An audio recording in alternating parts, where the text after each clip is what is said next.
Sean todos bienvenidos a este video donde vamos a ver el ajuste de los sobrecalentamientos de evaporador o útil por medio del ajuste del tornillo de regulación de las válvulas termostáticas.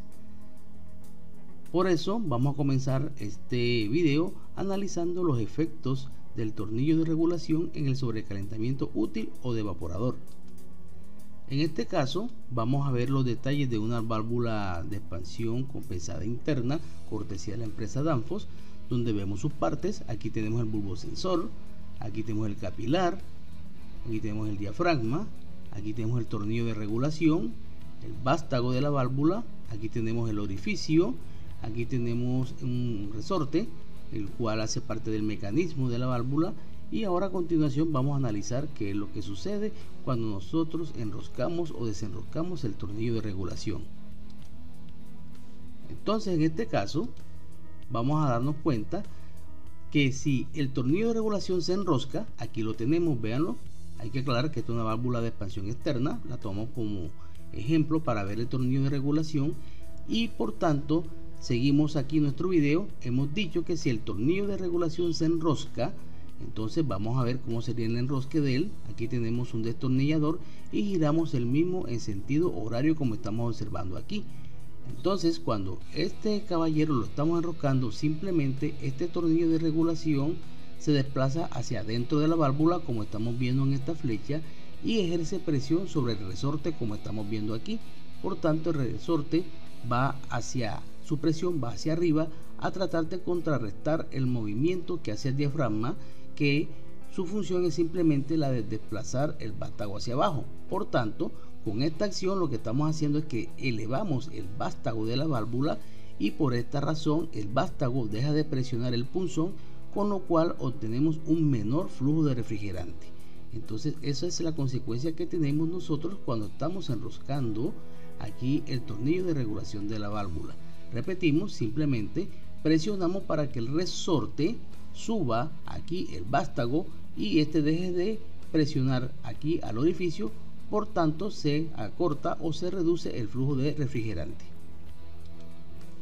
Ahora si tenemos el caso contrario, donde vamos a desenroscar el tornillo de regulación, entonces lo que vamos a obtener es el proceso o el fenómeno contrario o los resultados contrarios. Entonces en este caso tomamos nuevamente nuestro destornillador y giramos el tornillo en sentido antihorario.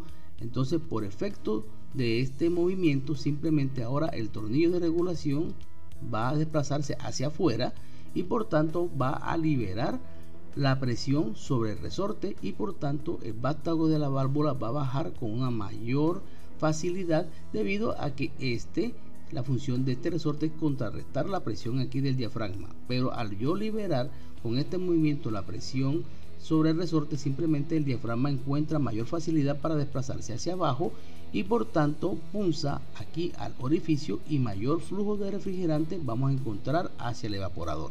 Entonces en conclusiones, cuando nosotros enroscamos aquí el tornillo de regulación, lo que estamos es acortando el flujo de refrigerante, y cuando desenroscamos el tornillo de regulación incrementamos el flujo de refrigerante de la válvula. Con base en este concepto vamos a los siguientes análisis. A continuación se procede a determinar o calcular el valor del sobrecalentamiento útil o de evaporador del equipo.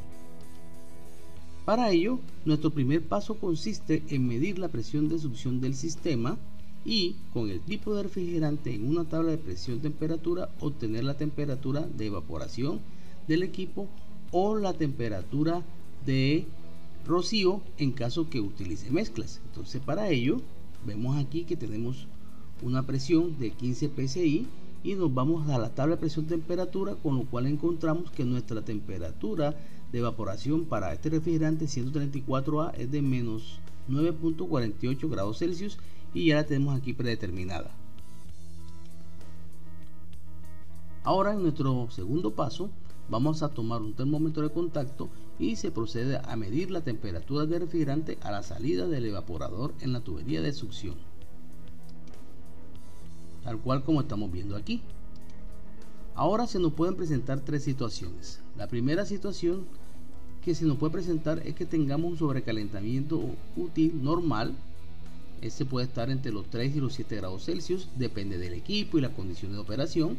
Para hacer énfasis en esta situación, que estamos tomando un ejemplo, podemos tener sobrecalentamientos útil bajo, o sea que si ese sobrecalentamiento está entre los 0 y menor de 3 grados Celsius, y sobrecalentamiento útil o de evaporador alto cuando ese sobrecalentamiento es mayor de los 7 grados Celsius. Entonces vamos a analizar el primer caso cuando tengamos un sobrecalentamiento útil o de evaporador alto. Entonces en este caso habíamos establecido que la temperatura de evaporación era de menos 9.48 grados Celsius a esta presión de succión de 15 psi para el R134A. Entonces en este caso, si procedemos a medir la temperatura del refrigerante a la salida del evaporador, en este caso nos dio 2.50 grados Celsius, entonces vamos a establecer el valor del sobrecalentamiento. Entonces para ello simplemente vemos aquí que verificando que la temperatura del refrigerante a la salida del evaporador es de 2.5 grados Celsius, aplicamos la fórmula sobrecalentamiento útil es igual a la temperatura del refrigerante a la salida del evaporador menos la temperatura de evaporación, y en este caso tuvimos un resultado de 11.98 grados Celsius, lo cual está por encima de 7, y por tanto en conclusión se tiene un alto sobrecalentamiento útil o de evaporador. Bien, analicemos esta situación aquí en el diagrama de Molière. Tenemos un esquema con nuestra válvula, evaporador y compresor. Entonces vamos a ver la situación. Podemos ver aquí la temperatura de evaporación, la curva de temperatura, menos 9.48, y aquí tenemos la curva de temperatura de salida del refrigerante del evaporador con 2.5 grados Celsius. Esta diferencia es lo que se llama sobrecalentamiento útil o de evaporador, que en este caso puede mayor de 11 grados Celsius, como estuvimos verificando anteriormente. Entonces veamos qué es lo que sucede aquí.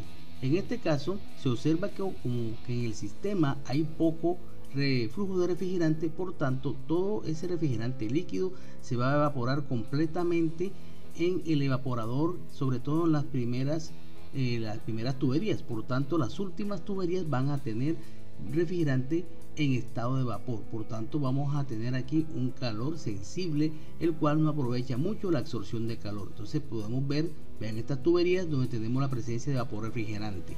Entonces esa es la situación por la cual nosotros tenemos un alto sobrecalentamiento a la salida de aquí del evaporador, y lo podemos ver en esta curva que ya analizamos acá. Bien, entonces ahora para solucionar este inconveniente lo que debemos hacer es incrementar el flujo de refrigerante en la válvula de expansión termostática. Para ello tenemos que desenroscar el tornillo de regulación de la misma en el sentido contrario a las agujas de reloj, tal cual como estamos observando aquí. Véanlo aquí y acá. Con esta situación, al incrementar el flujo de refrigerante, nuestro objetivo es disminuir o reducir ese sobrecalentamiento alto que actualmente poseemos. Correcto, ahora vamos a analizar lo que sucede aquí en el diagrama de Molière y en nuestro equipo.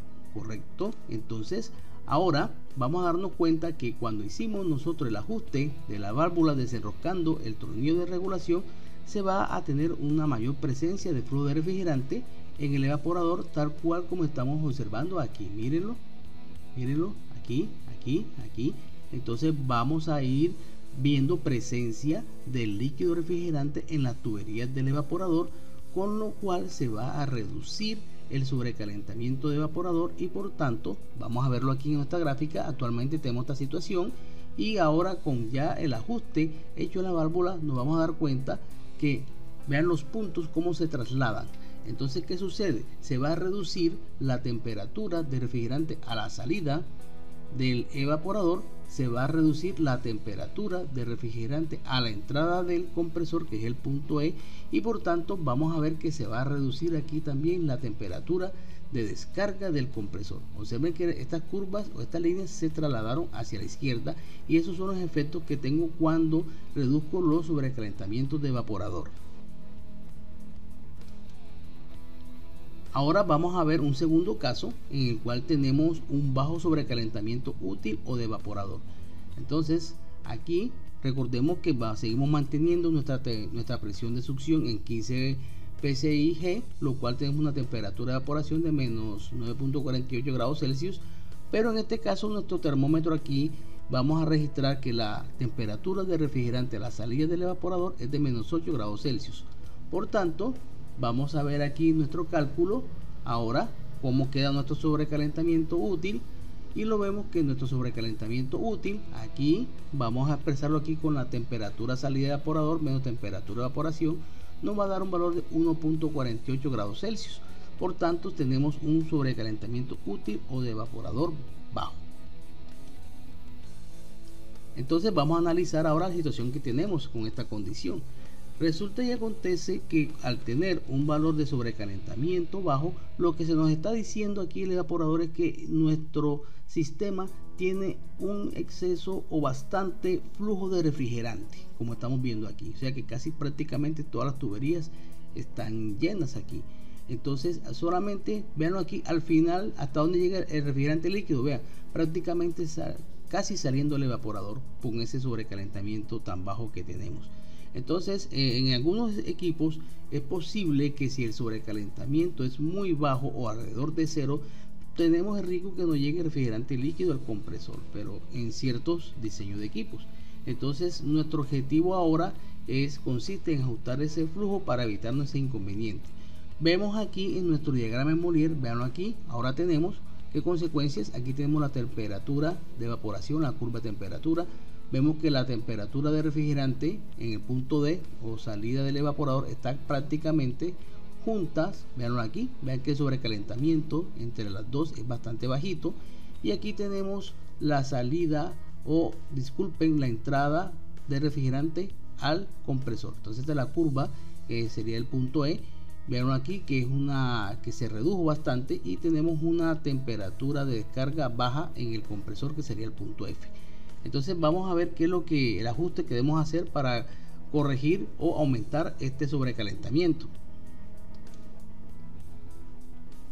Entonces, analizando nuevamente los resultados, para incrementar ese sobrecalentamiento, ahora lo que debemos hacer es restringir o disminuir el flujo de refrigerante que tiene la válvula. Para ello, entonces, según lo que estuvimos analizando, tenemos que enroscar el tornillo de regulación en el sentido de las agujas del reloj, tal cual como vemos aquí y aquí.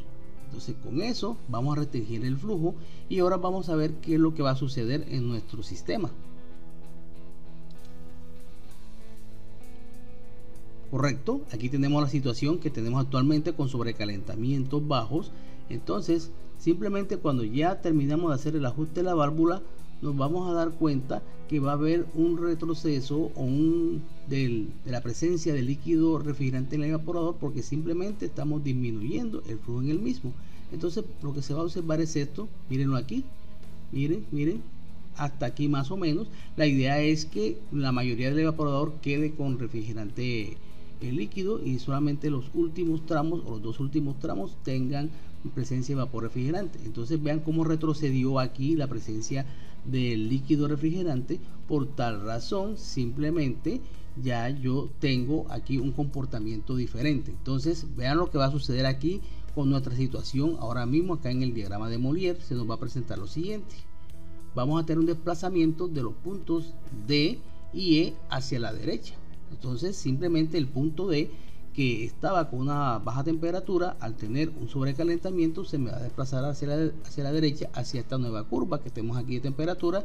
Y obviamente el punto E, que es la entrada o la temperatura del refrigerante a la entrada del compresor, también se me va a desplazar hacia la derecha. Y obviamente también se me va a desplazar hacia la derecha la temperatura del refrigerante a la salida del compresor, como estamos viendo acá.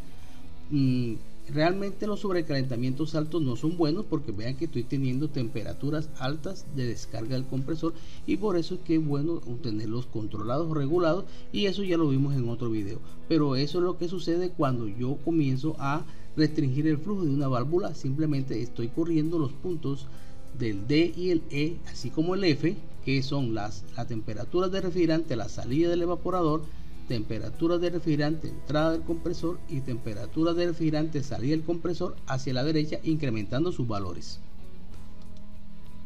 Muchas gracias y nos vemos en otro video.